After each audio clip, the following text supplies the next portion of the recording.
Revs rise here in the land of the rising sun. And it's lights out. We're racing in Moto2 here in Motegi. A great start from the middle of that front row by Zonta van den Gorberg, but it's Jake Dixon who will get a drop on the field going into turn one. Brilliant start by his CF Moto Aspar teammate Ethan Guevara, who started fifth, although he has contact there with van den Gorberg being aggressive through the first corner, and that's broken up the field mid-pack. The big lose there was Celestino Vietti. Guevara plummeting back through the field. Ayagura was up into second place there until Alonso Lopez came through. Looks like spots of rain on the camera lens to me. This race might get stopped very soon. Yeah, it's raining going through turns 3 and 4. We saw Canet almost launch himself to the moon as he got the power on. Well, we were not expecting rain here today. There was nothing to suggest there was rain. We have got the rain flags out then here on the brakes into turn 5. This shower has come out of absolutely nowhere. They're going to have to stop this race here. No flag to flag rules in Moto2. Alonso Lopez has taken the lead of the race. It's pouring down out at turn 7. Yeah, we're going to get the red flag surely. So many riders have had their hands up. The left-hander Dixon now back at the front of this Grand Prix. He waves his hand. So does Alonso Lopez in second place. A race direction. I'm not caught. They just have. It has been red flagged. We had to have a halt to that race. It had started to bucket down. Well, all the weather forecast predicted a cloudy, a grey, overcast race day here, but a bone dry race day. And what was it? Seconds after lights out, in the first time the riders peeled through turns 3 and 4, the rain had started to bucket down. The new race then will be over the shortened 2/3 distance down to 12 laps, so it will be a restarted 12-lap Grand Prix of Japan in Moto2.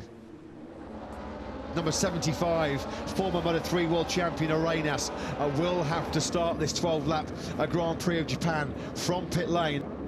It's the Japanese Grand Prix Take 2 in 2024. It's lights out, we're racing here in Moto2 in Motegi. Great start again from pole position, once again by Jake Dixon, likewise by his teammate Ethan Guevara, who's going around the outside this time around. He's in a little bit too hot. What about Agura, who's getting absolutely swallowed here?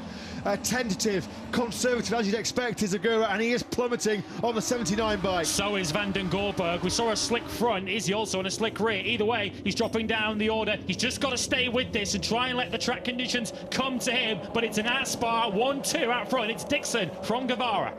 Yeah, Guevara made another superb start. Oh, that was Darren Binder, sideways, speedway style on the curve coming out of turn 4. It looked spectacular, but it was heart in the mouth action for the South African as they bunch up now on the brakes further down into turn 5. Dixon it is that leads from his Aspar teammate Guevara. Canet started third. He's in that third place right now, ahead of Alonso Lopez, who's gone up 4th place from 8th to 4th. Agura in 14th position. He's behind his teammate Sergio Garcia. Just check the lap times between Dixon, who's on the full wets, and your race leader, and Agura on the full slicks. Dixon a 1:58.896. Agura in the 57s. He must have exceeded track limits there, because that lap was not registered as the fastest lap of the race, but a 57.6 from Agura. He is the only rider in those 1:57s. It looks like at the moment, if it does not rain further, as now he pounced on Arbolino into turn 3, Agura might have made the perfect call here, as he called this absolutely spot on. What a decision it was, what a tough call it was, but at the moment he has nailed it. He'll win this race by a mile if it doesn't rain again. He's just got so much more grip on those dry tyres. Officially the fastest lap of the race last time around was set by Jeremy Alcoba. He is also on slicks. Look at this now, making light work of Guevara. Goes Agura, and he just starts checking out on the number 28. Vietti is going to be a sitting duck now. Just look at the corner speed. He's going to potentially ride around the outside of Vietti. Just look at the difference between the Pirelli rain tyres on Vietti's KTM machine. And now Agura into turn 9 he goes. And Agura, Vietti squeezes him, pinches his nose going through turn 9. But Agura, what a call this has been so far.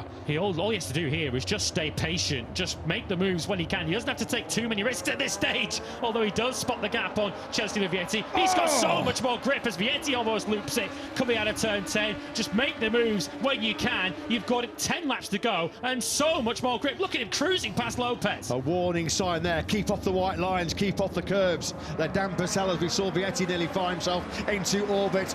Agura This is one of the biggest calls of the season, and he took the risk. He backed himself, and it is paying off handsomely here because he's going to blitz by Jake Dixon. This is not even a contest right now. As on the Pirelli slick tyres, Ayagura fires himself to the front of this Grand Prix. He was 2 seconds faster than Jake Dixon on that last lap. Manu Gonzalez fires his way towards the front as well. Gonzalez has got brilliant pace. He was doing low 155s. Now on the inside of Binder going through the 130R corner. This is pushing now Gonzalez firmly into the top 6 battle. Through we go into the final sector. Jake Dixon, well, he would have seen, he's been told on his dashboard that Agura's got Pirelli slick tyres on.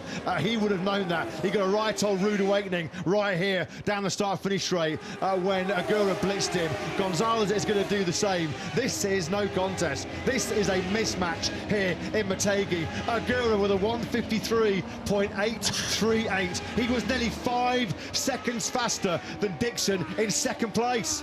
This is a 3-rider scrap for the final place on the podium. Salach, Alcoba and Van den Gorberg, that trio, all on slick tyres.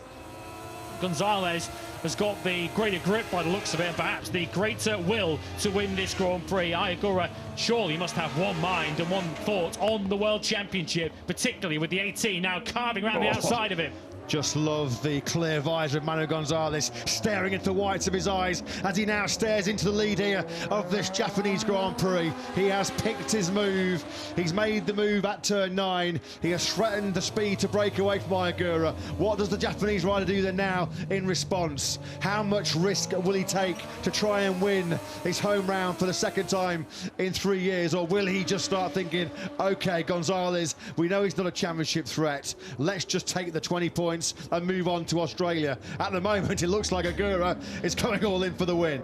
What a decision it was to run the Pirelli slick tyres when the race was restarted after the rain. A nod of the head.